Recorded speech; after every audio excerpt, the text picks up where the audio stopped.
guys, welcome back to my channel.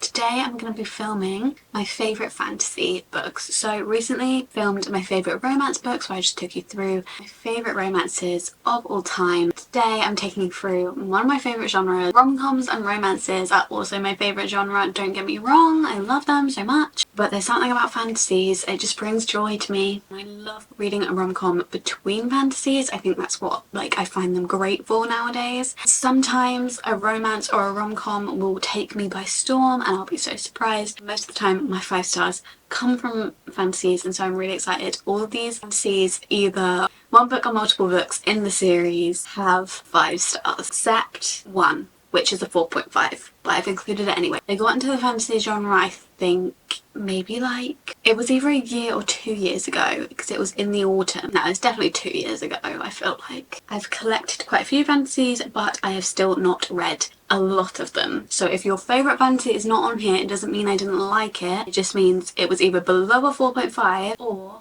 I haven't read it yet. I can't wait to take you through them. I'm so excited. So let's just get into it. So the first one I'm going to recommend is the Shatter Me series.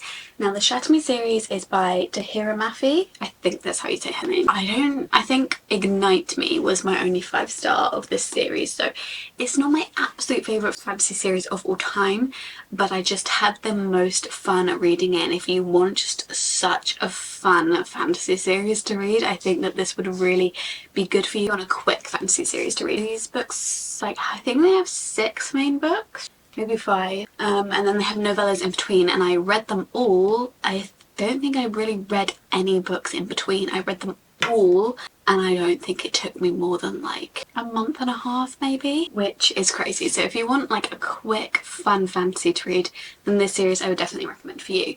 So this one basically follows Juliet, and she has been locked away because she has this power where basically she touches someone and they'll die. And so she's been locked away and be a danger to society, but I think it's the government hear about her and they're like, we could use her as a weapon. And so they take her out of her prison and they basically put her into one of the government buildings, I think. They just force her to stay there and they start to kind of train her to become a weapon. Obviously decides she doesn't want to be a weapon for this government because this government is widely hated.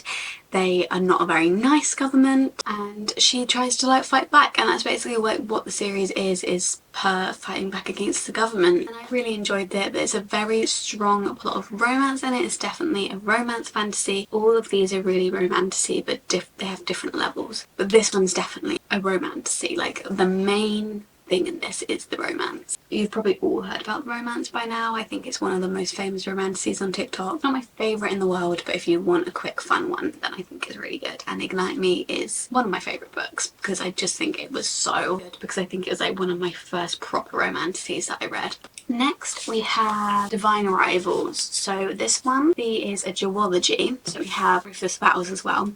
Reef the Spouse was not a 5 star from me. This one was a 4 star from me. I'll tell you why in a little bit. So basically Divine Arrivals follows Iris and Roman. Iris and Roman, they work at this newspaper together. They kind of are rivals. I guess it's kind of academic rivals, but they're in a job, not in school. And this war happens between these 2 gods and they have to report on it in their newspaper. And Iris's brother gets enlisted to go to the war, and Iris is writing to him on this typewriter that she has. It's a magical typewriter that will deliver her letters, but it turns out these letters aren't actually going to her brother, they're going to Roman. And Roman knows it's Iris. Iris knows that it's not her brother, but she doesn't know who she's speaking to, and so it's kind of they speak all the time on these letters and then they see each other at work, but Roman knows that he's talking to Iris this whole time, but Iris doesn't know that she's talking to Roman. And it's a very heavy on the romance. It's more of a cozy fantasy, I think, this first book. Not quite a cozy fantasy. It's definitely less high stakes than many fantasies that I've read. But in the second one, Reef the Spouse, it definitely focuses a lot more on the war and the gods and that fantasy element of it. In this one, I'd say the main fantasy element was really just the magical typewriter, but in this one it definitely focused a lot more on the gods and the war and a little bit less on the romance. And I feel like I loved this one so much because of the romance, and it wasn't really like the politics of it that I was reading it for, and so I don't know, I feel like I didn't really care too much about war part of this one, and so I kind of wish there was a little bit more romance compared to the politics. I did love both of them very much, and if you want a quick duology and a cute little cozy fantasy, then I'd pick these up. Then we've got The Serpent and the Wings of Night. So The Serpent and the Wings of Night is the one that's a 4.5 star, and I haven't read the second one yet. I knew that there is a second one. I've read this one, and I've read the novella. This one is the first book, and it basically follows what's her name? Araya, and she is a human in a world of vampires. So basically she is orphaned when she's a child. She's found alone with no one else, and so this king from the vampire world takes her back with him and adopts her. So she is now technically the daughter of the king, but the king and everyone else around her is a vampire and she's a human. And so obviously vampires want to bite humans. Because she is the king's daughter, no one will really dare to touch her, but it's still very dangerous for her. Decides that she's going to compete in this kind of tournament where if you win it, they will grant you a wish, but it's basically she's the only human in it and the rest of them are vampires. So she has to compete in these different kind of challenges, kind of like the Hunger Games, but instead of it being one long game, it's little games, and then in between they kind of stay in this house together. So it still is dangerous the whole time. She still could die the whole time, but the actual game part of it, I think there's just 4 or 5 of them. The rest of the time they just kind of stay in this house and kind of try to stay out of each other's way, really. She teams up with the romance interest in this book. He is called Rain.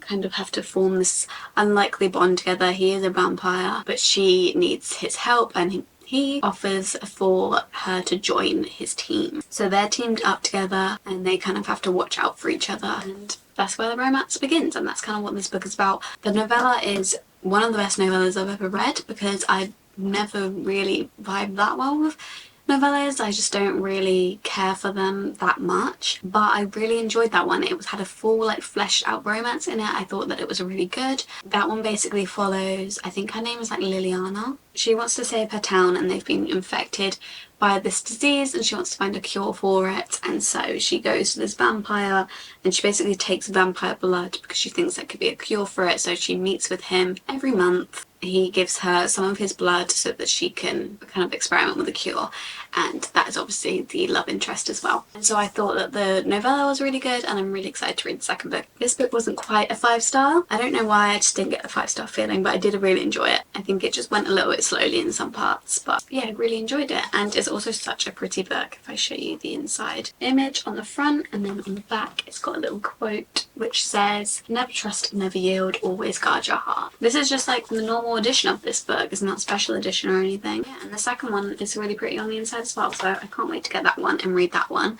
I just had a lot of books on my TBR recently, so I haven't got to the second one yet. I don't know if you just heard my leg click, but I'm getting old, clearly. Okay, so next we have the one series that is, both books are 5 stars, and one of the 5 stars might be a bit controversial because I don't think many people gave this book 5 stars. That is Powerless and Reckless. I gave both of these 5 stars. There's obviously a novella between it which is powerful. I gave that one 4 star. It was great for a novella. I really enjoyed it for a novella. I'm not really a novella person, but I really enjoyed it for a novella. I'm not going to count that in the series rating. It's just a novella. How many times am I going to say novella? Both of these are 5 stars, which I have not had in a fantasy series yet, where every single book so far is 5 star. And there's just one more to come out. Obviously there's probably going to be a novella as well. But Powerless basically follows Hayden, who is an ordinary, and in this world we have ordinaries and then we have elites. So ordinaries are people that don't have powers, and they were banished long ago because it's believed that ordinaries affect the powers of the elites, and the elites are people with powers. They were banished or killed. They don't want ordinaries to stick around and infect other people. So Hayden is an ordinary, and she has survived and been able to stay in this kingdom by pretending that she is a psychic, and that is her ability. So she can pretend to read people, and she's trained up with it with her dad throughout her life to kind of be able to convince people that she is a psychic and that is her power. Her dad passes away and she now lives on the street with Adina, who's her best friend. And one day the prince of this kingdom, he comes into Lute, which is where she lives. He gets himself into some trouble, and Payden helped him. She got invited to the purging trials, which is actually something which is similar to the Hunger Games again, but again it's just like one game and then they have like weeks off, and then another game and they have weeks off. Instead of like in the Hunger Games where people do not want to be put into the Hunger Games, this one, the Purging Trials, is kind of like an honour to be put in, and it's like the most elite of the elites get put in it. And so she gets put in it as kind of like a reward for saving the prince, and she now has to go and do these purging trials against the most elite of the elite when she is an ordinary and has no power. There's a love interest in this, which is the prince. And then we have Reckless, which is a bit of a controversial one. People don't seem to like this one as much. Yes, there isn't as much plot, but I just found it fun. If I find it like fun, if I find myself giggling, if I find myself kicking my feet, if I find myself wanting to pick up the book and wanting to read it, then I'm gonna like it. I'm gonna rate it 5 stars because I really enjoyed it. And yes, there isn't as much plot, but sometimes it's fun to just read a book that is just a bit more laid back. I think that's what people didn't like, because they weren't expecting that. Personally, I did see Lauren Roberts say that it's more of like a chill filler book, and so maybe me seeing her say that before starting reading it kind of helped. Yeah, this one's a lot slower, and it just follows basically straight off from where Powerless ends, which is quite a dramatic ending, so I do understand why people wanted more from this book and expected more from this book because of how dramatic the ending of Powerless was. But I enjoyed myself, I had fun, so I also rate this one 5 stars. The Night Circus by Erin Morgenstern. This one is more, I don't know, it's not completely fantasy, because I think the only thing fantasy really about it is the Night Circus, and everything else is kind of set, I don't know what year it's set in, but like the olden times, but nothing's really fantasy about it except the Night Circus. So I always struggle to describe this so much. So I'm just going to read you the back. For breathtaking amazements and open only at night, the Cirque de Rêves, I don't know if that's how you pronounce it, seems to cast a spell over all who wander its circular path. But behind the glittering acrobats, fortune tellers and contortionists, a fierce competition is underway. Celia and Marco are 2 young magicians who've been trained since childhood for a deadly duel. The lives of everyone at the Circus of Dreams at stake, they must test the very limits of the imagination and of their love. These 2 men made a deal at the start of the book where they would both train up someone in the circus, and then one day they would have a duel, and whoever won, won the bet. Celia and Marco start to fall in love with each other, and there's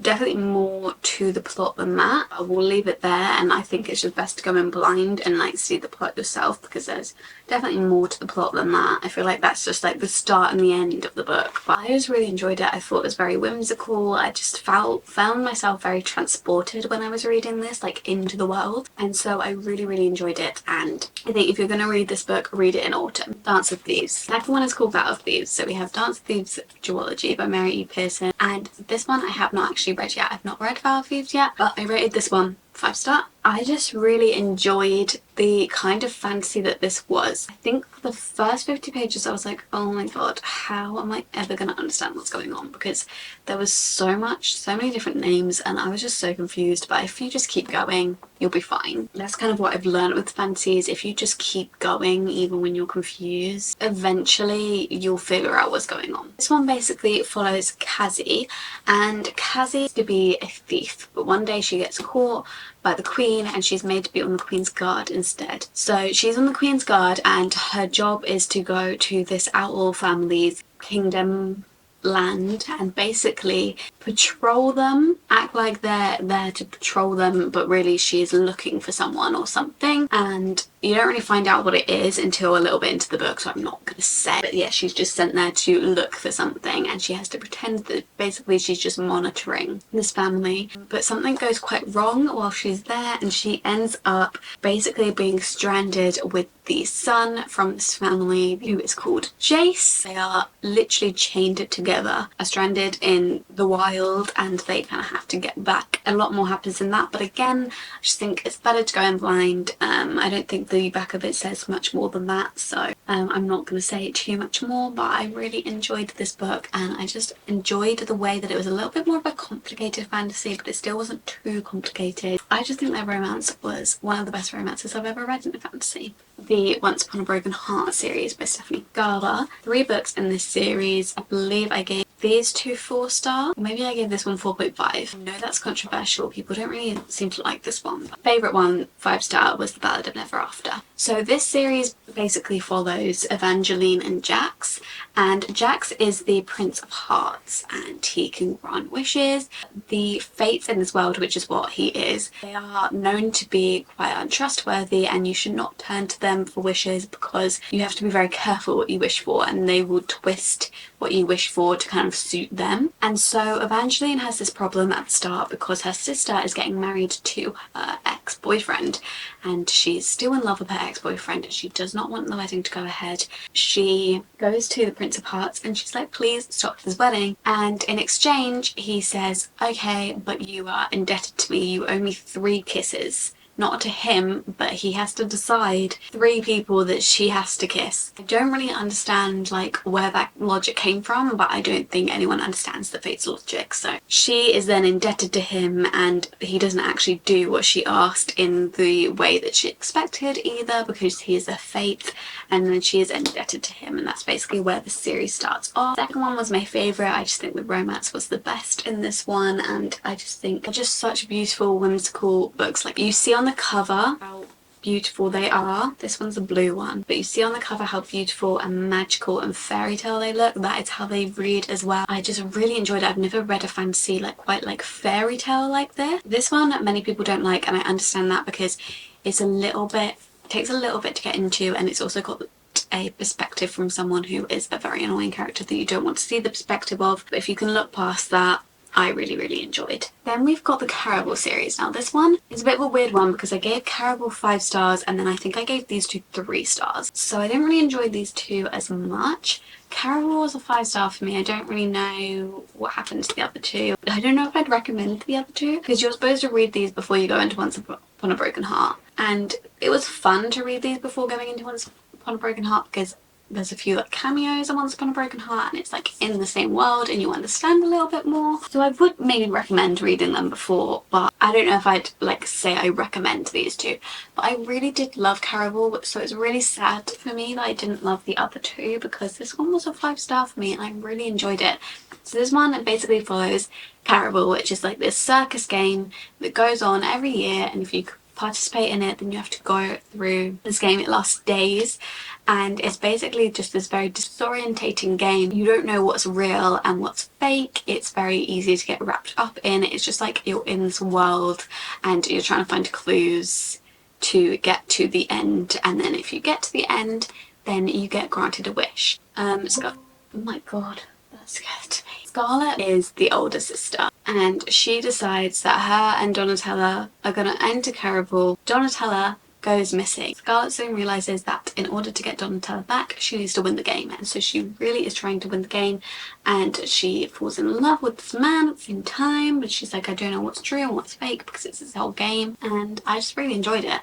But then the other 2, Legendary and Finale, I didn't really care too much for Donatella's story in this one. I didn't really like Donatella as much as I liked Scarlett. I didn't really like the love interest in this one as much as I liked the love interest in Caraval. And then Finale followed both Scarlett and Donatella this time. Yeah, I just feel like these 2 books kind of ruined Caraval, like the magic of Caraval and the relationship in Caraval and the characters in Caraval. I feel like Legendary, this book definitely ruined the magic of that book for me, and then I think Finale kind of brought it back a little bit, but it still was not my favourite. Then we go on to Fourth Wing, which is one of my favourite fantasies of all time. I think it might be my favourite fantasy of all time. I mean, we all know what this book is about by now. Oh, actually this one has both books 5 star as well. Fourth Wing and Iron Flame, both 5 stars from me. It follows Violet Sorrengail, and Violet's been training her whole life, studying her whole life to become a scribe, which is basically in this war college that they go to, there are 4 different quadrants. There's the scribe, the riders, and then the other 2 that are relevant. She basically wants to go into the scribes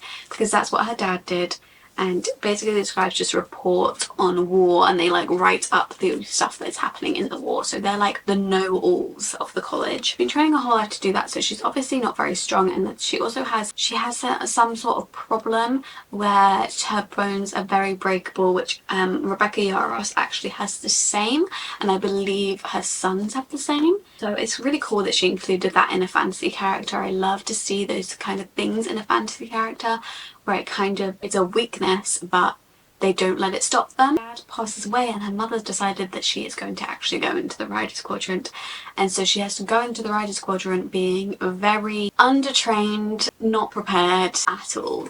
She basically follows her doing the different tasks that you have to do to pass the first year and to get your dragon. I just really enjoyed seeing the different little tasks. Of course, there is the enemies to lovers romance, and I genuinely think that this is a good enemies to lovers. Like, even Rebecca Yarros confirmed, like at the start of this book, Xaden does not like Violet.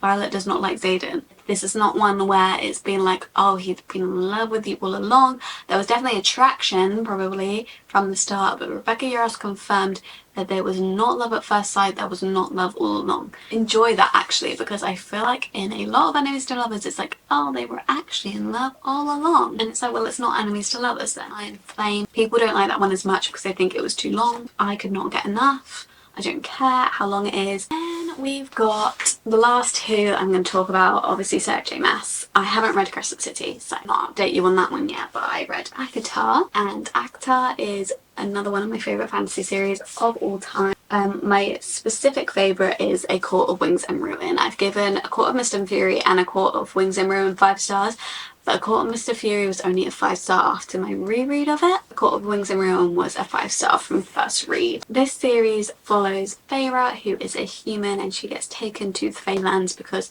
she accidentally ends up killing one of the Fey. And so for the punishment, she gets taken to the Feylands and she gets made to live in this lovely castle with one of the High Lords of the Feylands. So it's not really a punishment, but that's what she gets, that's what she has to do. I can't really say much more than that. I don't know what Sarah J Maas says. It's so hard to get these out. Skin of a Wolf would bring enough gold to feed her sisters for a month. Oh yeah, she's like poor. That's why she's gone out and hunted and accidentally killed a Fey, because he was a wolf and she needed him for food, but she didn't realise that he was a Fey. But the life of a magical creature comes at steep price, and Feyre has just killed the wrong wolf. Taken prisoner by a high Fey Lord, Feyre learns that her masked captor is hiding even more than his piercing gaze suggests. But as Feyre's feelings for Tamlin begin to burn through every warning she's heard about his kind, a shadow is falling across the land, and if Feyre cannot fight it, she will lose everything. One of those fantasy series that just ends very, very differently to when it starts. So you can't really, I mean, it's not ended, apparently there's more books coming, which I'm so excited about, but you can't really describe too much about the other books because it's very different to how it starts. One of the best fantasy series I've ever read. I will reread it, I will love it for the rest of my life. I don't care what anyone says about Sarah J Maas, if they think like she's basic now. She is just a very good author, and it's not our problem that everyone has decided to read Sarah J Maas now. We're not basic, we're just trendsetters, okay? Last series, I've got to stand up to go get these. It's going to be a very big struggle. We have got the Throne of Glass series. Now this series is very much completed, as you can probably tell by the size of it. Although I never really trust a fantasy author when they say that a series is completed. We can hope this series is completed, because I actually could not take any more of this series. The emotions that you feel, I need to reread it, because I think a lot of it I was confused as to what was happening, but I still really enjoyed it. But it's a little bit more confusing than ACOTAR, and it starts off as in a very different way. It starts off and you're kind of like, where's the fantasy in this? Well, first of all, I started on Assassin's Blade. Some people don't start on Assassin's Blade. I personally recommend starting on Assassin's Blade.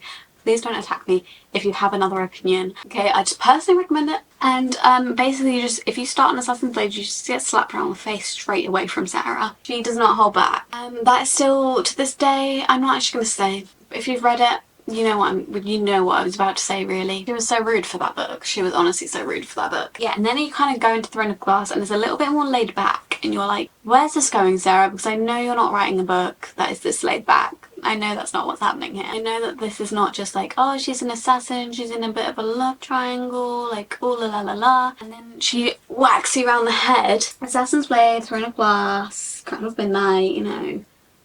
they're getting places, they're getting somewhere.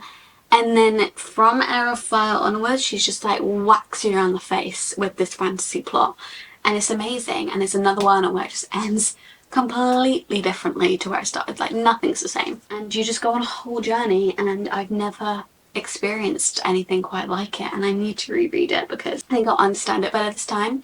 I don't know which one I prefer, ACOTAR or Throne of Glass. I think I prefer the main romance in ACOTAR. I don't really feel the main romance too much in Throne of Glass, but that doesn't really matter that much if you're not like the biggest fan of the main romance, because there are so many different romances in Throne of Glass that if you don't like one of them, it's not that I don't like one of them, I just wasn't that invested in one. If you're not that invested in one of them, there's about 5-6 other romance plot lines that you can follow. Really, you don't even need to follow the romance plot line because these books are just insane. I'm gonna put them away now. Okay, that is the end of this video. So these are all the fantasy books that I so recommend. I think that they are all amazing. I had the most fun reading them. I'm so jealous of anyone that hasn't read them yet. I was going to do an autumn, not an autumn TBR.